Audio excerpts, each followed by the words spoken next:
نمضي جنودا نجوب الوهادي نمضي أسودا لا نخشى الوغادي نمضي جنودا نمضي أسودا نمضي جنودا نمضي أسودا نمضي جنودا نجوب الوهادي نمضي أسودا لا نخشى الوغادي نمضي جنودا نجوب الوهادي نمضي أسودا لا نخشى الوغادي نمضي جنودا نمضي أسودا.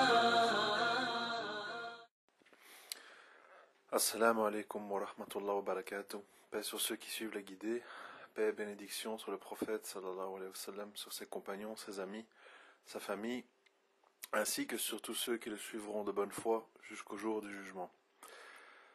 Alors voilà la suite. C'est pas facile parce que quand on décide vraiment de réfléchir concrètement avec le plus de réalisme possible à nos problèmes, qui sont multiples et variés, on est obligé de remettre certaines choses qu'on pensait simples en question, et inévitablement, je ne vais pas dire qu'on doit commencer à philosopher, c'est pas souhaitable non plus, mais on doit faire un gros travail à l'heure actuelle sur le contexte, concept, je pense, qui a été mis en avant par des personnes comme Haytham Ait Yahya avec son livre Éloge de l'idéologie islamique française. C'est certainement la voie à suivre pour trouver des réponses à toute une série de problématiques auxquelles on ne trouve pas de réponse malgré nos bonnes intentions et le désir sincère d'aller de l'avant. Alors, aujourd'hui, ce que je voudrais évoquer, c'est quelque chose qui peut paraître un peu choquant, je le conçois bien, mais que je pense qu'on est obligé de mentionner pour bien comprendre la situation. Comme je l'ai écrit, pour ceux qui suivent sur Facebook, comme je l'ai écrit, on est toujours l'apostat de quelqu'un ou de quelque chose, inévitablement. Un exemple, à partir du moment où on dit Isa salam n'est pas le fils de Dieu et il n'est pas mort sur la croix avec nos péchés, c'est une parole de mécréance grave et d'apostasie pour la chrétienté. Donc, dès que je dis ça, je suis considéré comme un apostat pour les chrétiens. Et quand on réfléchit à ce concept de l'apostasie pour nous, les musulmans, on se rend compte en fait d'une idée un peu troublante. C'est que quelque part, il est peut-être bon signe d'être dans le rejet, donc dans l'apostasie de l'islam qu'on veut nous servir et nous faire accepter dans son écrasante majorité par rapport à divers personnages, prédicateurs qui ont déterminé qu'est-ce que c'est que l'islam et qu'est-ce qui fait qu'on entre ou on sort de l'islam. D'où le fait que je me dis aujourd'hui,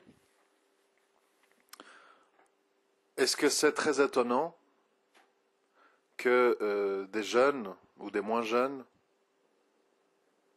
musulmans décident à un moment donné de dire j'apostasie de cette religion qu'est l'islam, mais en fait ils n'apostasient peut-être pas, je dis bien peut-être pas de l'islam, ils apostasient d'une certaine vision qui leur a été transmise de l'islam. En effet, comme je l'ai écrit, quand on voit aujourd'hui comment la communauté musulmane fonctionne et comment elle vit, je résume, nous véhiculons, si on regarde autour de nous, certains comportements. Donc, mauvaise éducation, racisme, consumérisme, envie de s'intégrer et de mélanger les ordres, les interdictions d'Allah avec les concepts mécréants de droits de l'homme, démocratie et compagnie. Est-ce qu'il est étonnant qu'à un moment donné, un jeune musulman dise « À cet islam-là, je n'adhère pas. À cet islam-là, dans cet islam-là, je ne me reconnais pas. Et donc, je prends mes distances avec cette religion. » Parce qu'en fait, qu'est-ce qui se passe? Je sais que ce n'est pas facile, mais il faut faire un gros effort de compréhension. En fait, ce qui se passe, c'est que notre fitra, à nous les êtres humains, parce que je vous rappelle que nous naissons tous musulmans, se fait une très haute idée de ce que doit être l'islam. Et quand il est confronté à la réalité, une réalité où, en règle générale, le désaveu est absent, il ne consiste qu'à pérenniser, ça veut dire faire survivre des habitudes coutumières, aller à la mosquée, prier, obéir à son mari, être patient, respecter ses parents, etc. On se rend compte à un moment donné, étrangement, très étrangement, que des non-musulmans véhiculent ce concept d'une façon plus réaliste et plus complète que la grande majorité des musulmans. Alors, pourquoi je parle de ça? Parce que je veux nous mettre en garde, quand je dis nous, je m'inclus, contre cette tentation qui est fausse, qui consisterait à dire les musulmans, la communauté musulmane, n'est plus la représentante de la justice, du bien, de la vérité, de l'antiracisme, du désaveu, du riba, du matérialisme, du consumérisme, et donc j'apostasie de l'islam pour adhérer aux thèses de certains non-musulmans qu'on connaît, je les cite à chaque fois, Alain Soral, Dieudonné, Marc-Édouard Nab, les groupements altermondialistes, Bio, etc., qui, sous pas mal d'aspects, sont beaucoup plus dans le désaveu et dans la recherche de justice que la majorité de la communauté musulmane. Donc ça, il faut le réaliser pour comprendre, avant de poser des actes graves tels que l'apostasie, de comprendre que ce qui pose problème aujourd'hui, ce n'est pas l'islam.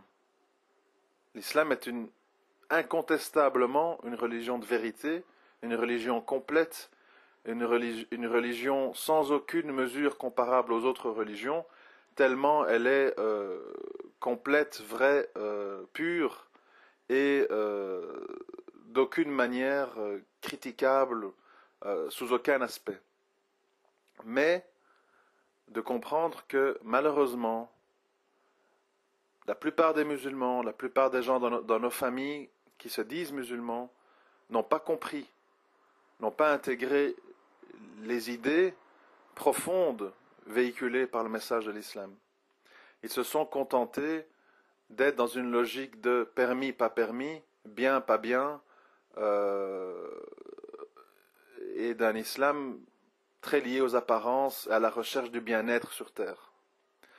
Alors que nous savons, parce que nous sommes prévenus, nous sommes bien prévenus, nous savons qu'adhérer à ce message, quand il est compris, est automatiquement, a automatiquement comme conséquence le fait que nous allons être des étrangers dans ce monde mondialisé qui véhicule toute une série de valeurs qui sont érigées comme incontestables et que donc automatiquement on devient un mouton noir pour la société, pour le système, pour nos familles, pour nos amis et pour, malheureusement parfois, nos frères et sœurs en islam. D'où le fait que, quand on poursuit le raisonnement, on doit venir à se demander la chose suivante. Je sais que c'est délicat, mais c'est obligatoire. finalement, qui sont véritablement les gens les plus proches d'Allah subhanahu wa ta'ala et de la sunna du prophète sallallahu alayhi wa sallam? Est-ce que ce sont les gens de notre race, de notre tribu, de nos familles? Non. Est-ce que ce sont des gens qui ont l'apparence extérieure ou qui se disent musulmans? Non. Est-ce que ce sont des gens dans le désaveu du système, qui comprennent la supercherie du système et le vice du système dans lequel on vit, mais qui ne comprennent pas ou qui refusent ou qui ont reçu des mauvaises explications sur ce qu'est l'islam? Peut-être que oui.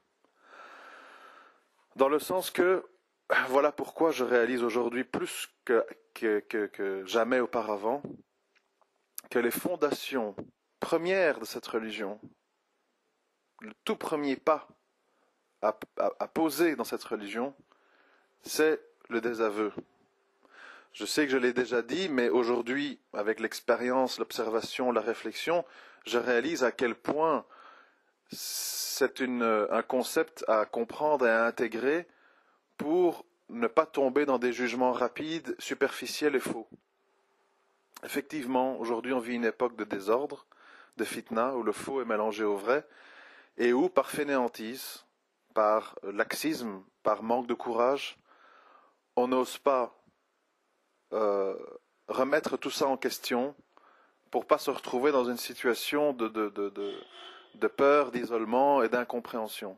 Mais la vérité, c'est que quelque part, on peut dialoguer, se comprendre et chercher des pistes d'entente et d'unification avec des gens qui ont compris la matrice, qui ont compris l'idéologie mondialiste, qui ont compris qu'il faut s'en désavouer, qui ont compris qu'il faut reconstruire autrement, plus qu'avec des gens qui prient à côté de nous, qui sont peut-être habillés à la façon islamique, qui ont des barbes, des voiles, etc., mais qui n'ont pas intégré ce concept. D'où le fait, comme je l'ai déjà dit, que dans l'attestation de foi, qui commence par une négation, il n'y a pas d'autre divinité, il n'y a pas d'autre divinité en dehors d'Allah. Nous sommes contraints, ceux qui ont compris ça, de reconstruire cette communauté musulmane avec des gens qui ont posé ce premier pas du désaveu. Et évidemment, ce qui rend les choses compliquées, amères et un peu désorientantes, c'est que parfois, ces gens qui disent ça, ils ne sont pas musulmans. Et que parfois, ceux qui nient ça, rejettent ça, et disent non, non, non, l'islam est compatible avec la République, avec la démocratie, avec les droits de l'homme, avec l'économie de marché, avec le consumérisme, etc. Parfois, ces gens qui prient, qui se disent musulmans, qui ont l'air d'être des musulmans, malheureusement, ne pourront pas nous comprendre avec eux. Même si parfois, ce sont même parfois des frères, des sœurs ou des pères et mères qui sont liés à nous par le sang. Et c'est évidemment un constat très pénible, pas du tout facile à gérer, parce qu'on ne sait pas trop comment s'y prendre. C'est compliqué de se dire, je suis peut-être plus proche de gens dans le désaveu qui ne sont pas musulmans que de musulmans qui n'intègrent pas l'idée du désaveu. Voilà pourquoi j'en suis arrivé à la conclusion qu'aujourd'hui, si on veut reconstruire, et si on veut suivre un chemin d'espérance vers un vrai changement, il va falloir s'attarder, passer du temps et prêcher peut-être plus avec les gens qui sont dans le désaveu sans avoir intégré l'idée qu'il y a un créateur unique, qu'avec les gens qui disent qu'il y a un créateur, mais qu'adhérer à ce créateur et le reconnaître n'implique pas un désaveu du système. Évidemment, c'est pas facile parce que nous n'avons pas été formatés là-dessus. On a été plutôt formatés sur l'idée des apparences, c'est-à-dire quelqu'un qui prononce la shahada, qui prie, qui fait le ramadan, on le considère comme musulman.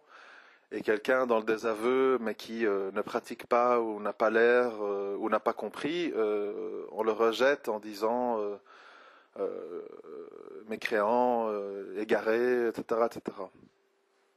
Et voilà pourquoi aujourd'hui, je pense que notre mission, à nous, les musulmans sincères, véridiques dans le désaveu, c'est de comprendre et d'accepter notre statut, qui est un statut euh, malheureusement d'étranger, souvent que s'accompagne de solitude, d'incompréhension, de rejet par nos proches. Vous savez, souvent, quand je parle avec des gens qui se disent musulmans, on doit entendre des choses du genre l'islam c'est la paix, l'islam c'est ne pas faire de désordre, c'est ne pas remettre des choses en question, c'est ne pas briser les liens de sang, c'est de patienter, c'est de ne pas faire de vagues, etc., etc. Et donc évidemment c'est en parfaite opposition avec le principe du désaveu qui justement pousse au désordre, pousse au rejet, pousse à la réforme de vie. Parce que ce que je pense, c'est que les actes les plus purs sont les actes les plus durs. Donc je répète, les actes les plus purs sont les actes les plus durs. Mais nous, les êtres humains, nous ne voulons pas souffrir. Nous aimerions tous pouvoir avoir nos mosquées avec nos habillés sunna, avec tout le monde qui comprend qu'on ne peut pas voter, qu'on doit faire en sorte de soutenir toutes sortes de principes qui nous rapprocheraient d'Allah et nous éloigneraient du faux, du mal et du mensonge. Mais dans la réalité, ça ne se passe pas comme ça. Et donc, je pense d'abord qu'il ne faut pas en souffrir, parce que moi-même, donc je suis mal placé, mais bon,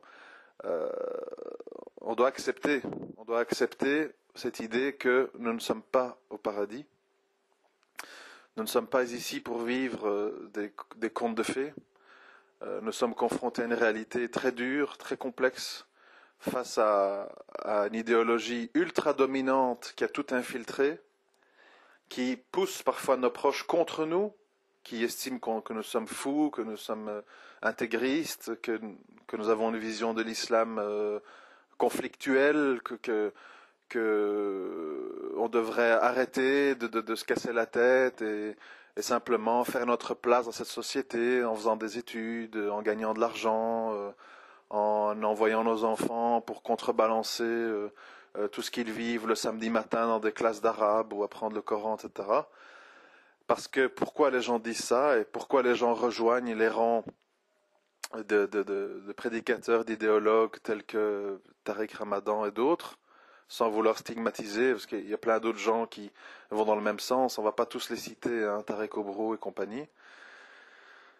C'est parce que les gens savent très bien, ils le sentent, que se désavouer, ça va impliquer toute une série de problématiques très difficiles à résoudre. Que ce soit dans le mariage, que ce soit dans la vie quotidienne, que ce soit dans ses relations familiales, que ce soit dans nos relations avec nos frères et sœurs à la mosquée ou ailleurs, on sait et on sent évidemment que ça ne va pas se passer sans mal. Ça va amener toute une série de problèmes, d'incompréhensions qui vont faire qu'on va être encore plus isolé, qu'on aura non seulement une grande majorité des mécréants contre nous, mais aussi une grande majorité des musulmans contre nous. Mais nous ne pouvons pas y échapper, parce que si nous voulons vraiment faire un travail de prêche et vraiment tendre la main aux gens qui désavouent ce système, mais ne comprennent pas que la voie à suivre, la voie de la libération, c'est le retour vers Allah subhanahu wa ta'ala, son message, on n'offre pas à ce moment-là au monde une espérance ni un chemin illuminé. On devient tous des complices. On devient finalement méprisable aux yeux des gens qui sont dans le désaveu, qui ne sont pas musulmans, et qui vont voir en nous quoi? Eh bien, des gens un petit peu comme les musulmans de Dubaï ou de Qatar, c'est-à-dire des musulmans qui certes ont la barbe, le voile, etc., mais en fait vivent leur islam un peu à la façon américaine, consumériste, mettant l'accent sur les aspects matériels. On le voit aujourd'hui avec les fêtes de mariage, 10, 15, 20 000 euros. on rend tout très compliqué et finalement on est beaucoup plus dans le système que n'importe qui. Et donc pour ces gens, nous ne représentons pas une alternative crédible, puisque tout ce qu'ils voient en nous, c'est des interdictions et des apparences. Ils ne voient pas en nous et dans notre message une véritable autre voie par rapport à ce monde qu'ils rejettent et qu'ils dénoncent chacun à leur façon. Donc il faut repartir à zéro avec un petit nombre de gens sincères qui ont compris tout ça et reconstruire petit à petit. Alors, concernant l'endroit, j'en ai parlé dans l'audio précédent qui s'intitulait La matrice est en nous. L'endroit, dans la situation actuelle des choses, donc quand on fait un travail de contextualisation, l'endroit n'est pas aussi important que je le pensais auparavant, dans le sens que, quand on intègre l'idée que nous sommes dans un monde mondialisé, que les jeunes Algériens, Marocains, Tunisiens, Saoudiens, Américains, Malaisiens voient les mêmes choses, entendent les mêmes choses, aiment les mêmes choses, jouent aux mêmes jeux électroniques, ont les mêmes rêves, ont les mêmes fantasmes, on réalise que nous sommes plus dans un monde découpé, c'est-à-dire l'Occident est comme ça, l'Orient est comme ça, l'Asie est comme ça. Nous sommes maintenant dans un monde où on dit l'idéologie matérialiste, mondialiste est partout, et l'idéologie véritablement musulmane dans le désaveu est très minoritaire, très rare, très dispersée, un peu à gauche, à droite, des petites poches, 100 frères par-ci, 200 par-là, etc. Et que donc il n'y a pas vraiment de solution facile, parce que honnêtement, je pense que côtoyer des égarés matérialistes complices du système à Tunis, au Caire, à Paris ou à Las Vegas, c'est la même souffrance, c'est le même problème, c'est la même incompréhension. Et donc, ça ne suffit pas comme réponse de dire, ce que je disais avant, quittons cet endroit et tout ira mieux, et tout sera facile, et tous les chemins vont s'illuminer. C'est incomplet, c'est pas tout à fait juste. Ça part d'une bonne intention, certes, c'est ce que je pensais à l'époque, mais ce n'est pas crédible. Voilà pourquoi, aujourd'hui, comme je l'ai dit, et si on reprend les concepts de village musulman, etc., on est dans une situation où il va falloir construire ce genre de projet, parce qu'il n'y en a pas beaucoup d'autres possibles, sur la base première du désaveu. Même si, je sais que je vais un peu loin, mais bon, je m'y risque, même si dans ces gens, dans le désaveu, on va retrouver des musulmans, des adeptes du New Age, des altermondialistes, des chrétiens, des vrais chrétiens, etc. Il y a beaucoup plus de chances d'avoir un succès d'un projet bâti sur le désaveu du système avec des gens de tous les horizons, que de bâtir ce genre de projet avec des gens qui se disent tous musulmans, mais qui sont dans une compréhension très différente et très variée du désaveu. Parce que pour beaucoup de gens, quand on parle de hijra, ils disent oui, Dubaï, mashallah, on part à Dubaï, mon mari a un bon travail, il y a des magasins, on n'est pas victime d'islamophobie, il y a plus de prospérité, on n'est pas mal vu parce qu'on a sa barbe, etc. Tout ceci est vrai. Mais est-ce que adopter le mode de vie des musulmans de Dubaï et de Qatar est un mode de vie conforme au Coran et à la Sunna, conforme à la mission qu'a entrepris le prophète sallallahu alayhi wa sallam et ses premiers compagnons? Je ne pense pas. Je pense que ça fait simplement de nous des marionnettes, des sombres copies mal dégrossies des consuméristes du monde entier, et que finalement, c'est une bonne façon de noyer les problèmes et de se mentir à soi-même, alors qu'en fait, ce n'est pas la voie à suivre. La voie à suivre dans le monde d'aujourd'hui, c'est un monde où on rétablit des liens sociaux. On a été divisé, éparpillé par le virtuel, nous devons réapprendre à vivre ensemble dans la vraie vie. C'est réapprendre à vivre en conformité, en rapprochement avec la nature, de cesser d'être des consommateurs pollueurs qui ravagent tout derrière eux, rejettent des produits chimiques dans la nature, des gaz à effet de serre et compagnie. C'est de reprendre nos enfants en main, de leur redonner une vraie éducation, des vraies compétences, des vraies valeurs, et pas simplement préparer nos enfants à être des ingénieurs, des avocats et des médecins pour qu'ils rejoignent la matrice et la renforcent. C'est revenir en fait à toutes des valeurs réelles, vraies, positives et concrètes, mais qui vont impliquer de sortir du système, de sortir de l'économie de marché, de sortir du consumérisme, de sortir de la mode, de sortir des facilités. Mais, évidemment, il faut le dire, c'est un choix qui demande des efforts. Tout le monde sait bien que le bien, donc je le répète, les actes les plus purs sont les actes les plus durs. Tout le monde sait bien que le bien, dans un monde de mal, ça demande des efforts. Parce que tout simplement, ça ne va pas de soi, ça ne coule pas de source. Si on veut pas se tracasser, pas se prendre la tête, formule à la mode de nos jours, pour pas avoir une vie saoulante, comme on dit aussi, c'est simple, il suffit de suivre le mouvement. Je fais ce que papa et maman veulent, je vais à l'école, j'ai des diplômes, j'ai un travail, je m'intègre, je paye mes impôts, je vote Maslaha pour François Hollande. Quand il y a un massacre tous les 4 ans en Palestine, je vais dans la rue gueuler un peu avec quelques affichettes et quelques photos d'enfants déchiquetés. Et puis une fois que je me suis bien défoulé, je reviens dans la matrice, je reprends ma vie de tous les jours et vogue la galère. Refuser ça, évidemment, et vouloir une autre vie, ça demande des sacrifices, ça demande des efforts, mais qui seront contrebalancés par le fait de vivre en agrément avec le message de l'islam et avec des frères et sœurs ou des êtres humains qui ont compris ça également autour de nous, ce qui est un grand réconfort. Nous, les êtres humains, nous sommes des créatures socialisantes, c'est-à-dire qu'on a besoin de vie sociale, on ne peut pas se contenter d'être tout seul entre 4 murs et de ne parler qu'à soi-même, à moins d'avoir un niveau de foi extraordinaire, comme certains savants de l'islam qui ont vécu leur vie entre la solitude et les murs d'une prison. Ce n'est pas accessible à nous tous, malheureusement peut-être, hein, parce que c'est peut-être mieux parfois.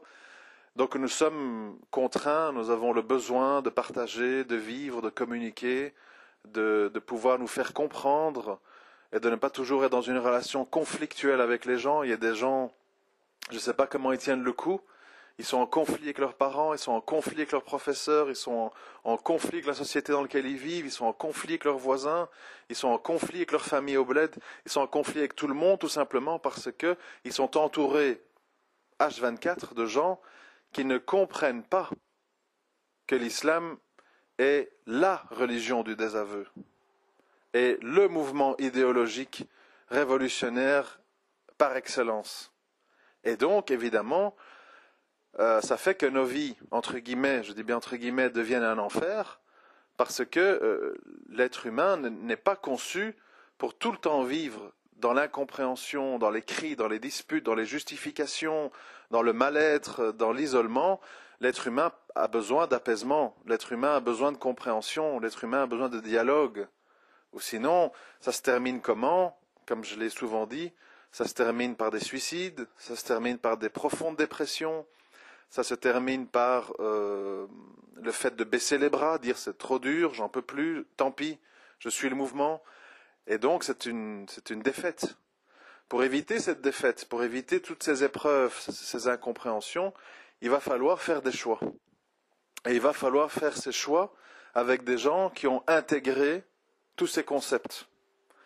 Je suis convaincu, Allahu Alam, mais je suis convaincu qu'il y a plus de chances d'avoir une issue favorable avec des personnes dans le désaveu qui n'ont pas encore intégré l'islam, sa pratique et sa croyance, qu'avec des gens qui pensent être musulmans et qui se sentent comme s'ils ont tout compris, alimentés bien entendu par les savants de leur minhaj qui les appuient dans leurs convictions, qui eux en fait vont vous regarder de haut et vont dire avec quel concept farfelu tu viens, qui es-tu, quel est ton cursus, quel est ton minhaj, quelle est ta taskiya, cesse de philosopher et suis le mouvement. Je pense qu'avec ces gens-là c'est plus compliqué.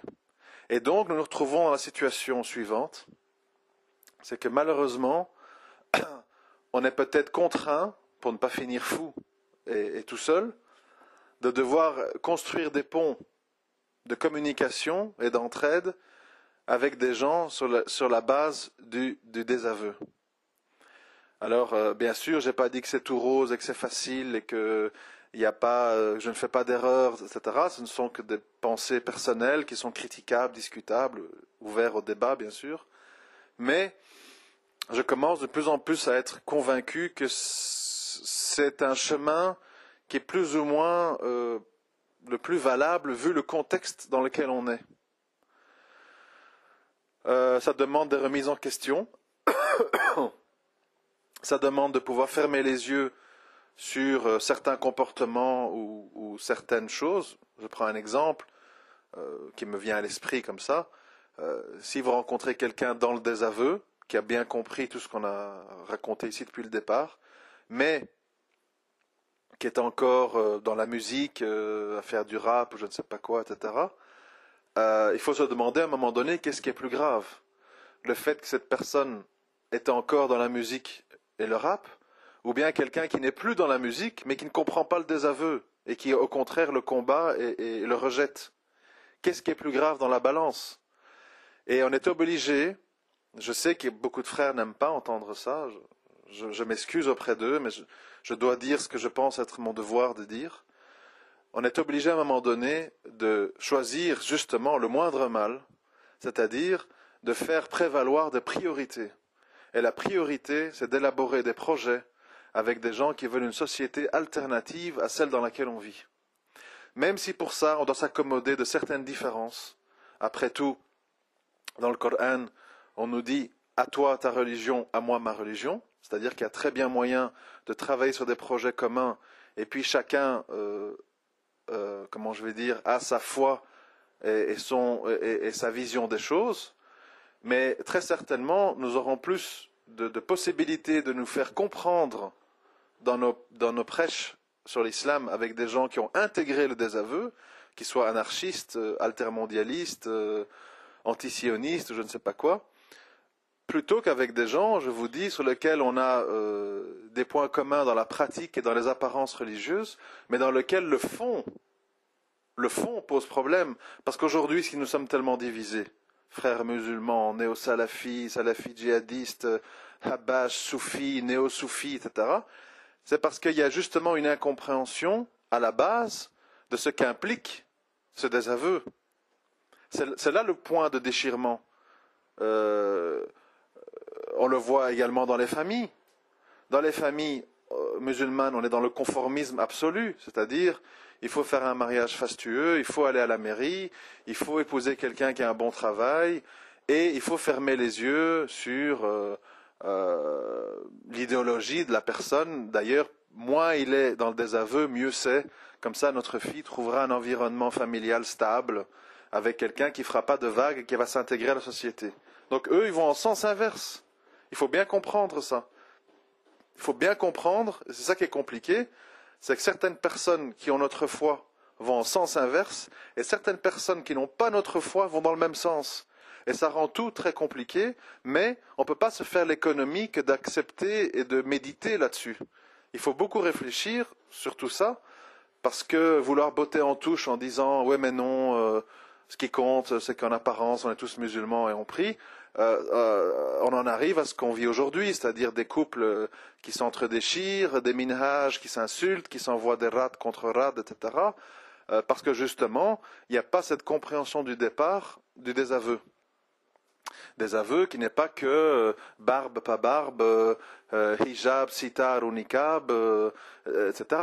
Non, désaveu dans le sens où doit-on vivre, comment doit-on consommer.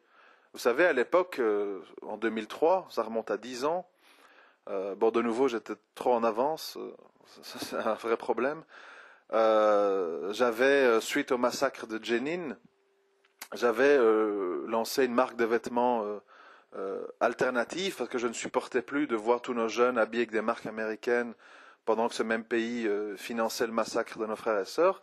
Et j'avais développé un concept de vêtements, donc des t-shirts, des sweatshirts, des joggings, etc., qui étaient fabriqués en Europe par une main-d'œuvre légale, donc pas par des enfants en Chine, comme c'est le cas, parce que justement, je trouvais complètement ahurissant que des musulmans puissent fermer les yeux sur le fait de créer des marques de vêtements, et pour que ce soit le moins cher possible, on les fait faire en Chine par des petites mains, et nous, en fait, on porte sur nous des vêtements soi-disant de marque à nous, mais qui, dans le fond, sont construits, sont fabriqués sur l'injustice, sur l'esclavage moderne. Je trouvais ça complètement fou. Et bon, de nouveau, j'étais très mal compris. On m'avait dit à l'époque, c'est pas haram, c'est pas obligé, c'est pas la priorité, etc., etc. Donc, je veux dire, beaucoup de gens pensent que ce qu'ils mangent, ce qu'ils portent comme vêtements, comment tout ceci est fabriqué, comment ils polluent, l'environnement dans lequel évoluent leurs enfants, la façon dont nous consommons, tous ces gens pensent que ce n'est pas très important, que finalement, tant qu'on a une barbe, un camis, c'est compris, c'est bon. C'est un raisonnement très réducteur et je pense que les musulmans intellectuels, profonds et sincères ne peuvent pas accepter de s'arrêter à ce genre de considérations. Ce sont des considérations, à mon avis, très lâches, très minimalistes, qui visent uniquement à sauver les apparences, mais pas le fond. Comme je l'ai dit récemment, j'étais très déçu, je me suis adressé à plusieurs personnes de science, avec un certain niveau, etc., en leur soumettant une situation qui est de plus en plus fréquente de nos jours, c'est-à-dire des jeunes sœurs qui ont 16, 17, 18, 19, 20 ans, qui sont dans le désaveu, qui sont dans une compréhension de l'islam assez bonne, qui se sont formés par des lectures ou l'écoute de doros sur Internet, etc., et qui se retrouvent dans leur famille au milieu d'étrangers, de gens en fait qui ne pensent qu'à consommer, à faire du fric, à s'intégrer, à avoir un statut social, et qui veulent s'affranchir de ça en se mariant à quelqu'un qui a compris ça comme elle, et qui se voient interdites par leurs parents d'aller dans cette direction-là, parce que eux, bien évidemment, veulent que leurs filles, comme eux, fassent riba, vivent près d'eux, aient un travail, éduquent leurs enfants ici, etc. Et malheureusement, la plupart des gens à qui on soumet ce genre de cas vous répondent pas de mariage valable sans le tuteur. Et le problème ici, c'est que le tuteur est lui-même dans un égarement profond et dans une incompréhension de ce qu'est l'islam. Et donc, en fait, tout le monde se rejette la balle et au final, on abandonne ses filles aux mains de familles matérialistes et égarées parce que personne ne veut prendre la responsabilité de désavouer et de dire qu'à un moment donné, l'apparence islamique ou les rites de base de l'islam sont très insuffisants pour considérer quelqu'un comme un véritablement musulman. Et c'est ça les problèmes qu'on a aujourd'hui. Il ne faut pas s'attendre à avoir de l'aide parce que tout le monde est très conventionnel, tout le monde est complice. Personne ne veut prendre la responsabilité de créer du désordre, de séparer des familles, d'amener les gens dans une situation de désaveu qui va amener des problèmes. Tout le monde va vous laisser là où vous êtes. Donc, ceux qui comprennent tout ce que je viens de raconter, vous devez savoir que vous êtes seul avec Allah subhanahu wa ta'ala, qu'il faut beaucoup l'invoquer, beaucoup demander de l'aide et d'assistance dans sa vie, et surtout, quand Allah Azza wa Jal met sur votre route des hommes, des femmes qui vont vous aider, qui vous comprennent, qui sont dans la même vision des choses que vous, etc., il faut s'y accrocher par tous ses ongles et toutes ses dents, parce que ces gens-là sont rares, et il n'y a que ceux-là qui pourront vous mener à bon port, Inch'Allah, dans un islam véritablement complet, véridique, même si évidemment tout n'est pas rose, parce que même si les gens sont dans le désaveu, ils ont des défauts, ils ont des faiblesses, ils ont des problèmes de caractère, ils ont une enfance, ils ont une histoire, c'est pas ça la question, mais au moins les fondements sont là, et sur des bons fondements, on peut bâtir, on peut construire une maison, même s'il n'y a que la dalle, si cette dalle a été construite sur un sol solide et stable, mais on ne peut rien construire du tout sur une maison qui a été construite sur un tas d'ordures, sur des sables mouvants et sur des choses instables. Là, on aura beau avoir tous les financements et tout l'argent du monde, on construira des châteaux et des villas qui s'écrouleront comme un château de cartes parce que les bases, les fondements sont mauvais et là, on ne peut rien faire. J'espère ne pas avoir été mal compris, ce sont des sujets très très délicats, mais je voulais partager avec vous ce cheminement que je fais jour après jour pour essayer, je dis bien essayer, de comprendre et d'apporter les réponses les plus justes possibles, Inch'Allah, à notre réalité, à tous et à toutes. Je vous remercie de m'avoir écouté. Assalamu alaikum wa rahmatullah wa barakatuh.